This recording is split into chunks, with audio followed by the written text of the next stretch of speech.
மன வைத்தியசாலையில் இருக்கக்கூடியவர்களில் அதிகமான மென்டல் ஹாஸ்பிட்டல் இருக்கக்கூடியவங்க இந்த ஐஸ் என்ற போதையில் பாவித்தவர்கள் தந்திருக்கிறாங்க. அவ்வளவு தாக்கம் கனிமகளே. காதலன் அவனும் தகுதி அளித்ததாகி அவன் காதலித்த பெண்ணையும் தட்டு கொடுத்திருக்கிறதாக இருக்கிறான். மானங்கள் பறிக்கப்பட்டிருக்கிறேன். எத்தனையோ வாலிபர்கள் தன்னுடைய வாழ்க்கை லட்சியத்தை இழந்துவிட்டார்கள். எத்தனையோ பெண்கள் அவர்கள் மோசமான செயல்பாடுகளுக்குள்ள நுழைந்து விட்டார்கள். கனிமகளே, இந்த பயங்கரமான இந்த பாவத்தான ரெண்டு விடயம்.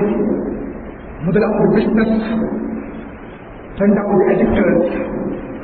அல்லாஹ் சமூகத்தை பாதுகாப்பான மகளே, உண்மையிலேயே இதையும் தாண்டி ஒரு விடயத்தை சொல்லணும் என்றால், எந்த மனிதனின் உலகத்தில் போதையோடு மௌத்தாகிறானோ, கனிமகளே, போதையோடு மௌத்தாகிறானோ, அன்பு நபியுடைய தெல்ல தெளிவான ஹதீஸ், அவனுடைய ஜனாசாவை கொண்டு போய் கபரிஸ்தானத்தில் வைத்து விட்டால், கிப்லாவுடைய திசையை முன்னோக்கி வைத்து விட்டால், கிப்லாவுடைய திசை அவனுடைய உடம்பை ஏற்றுக்கொள்ளாது.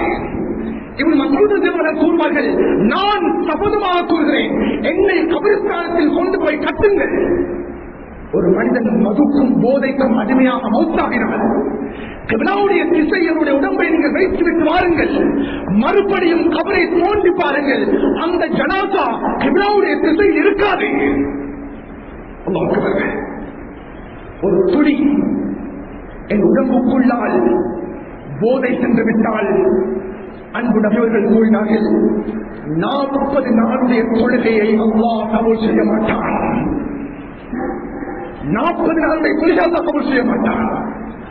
கியாமத்துடைய நாளையில் யார் மதுவுக்கும் போதைக்கும் அடிமையான நிலைமையில் மரணம் வருகிறதோ, அல்லாஹ் தஆலா கியாமத்துடைய நாளையில் நரகத்தில் ஒரு குடிப்பானத்தை கொடுப்பான்.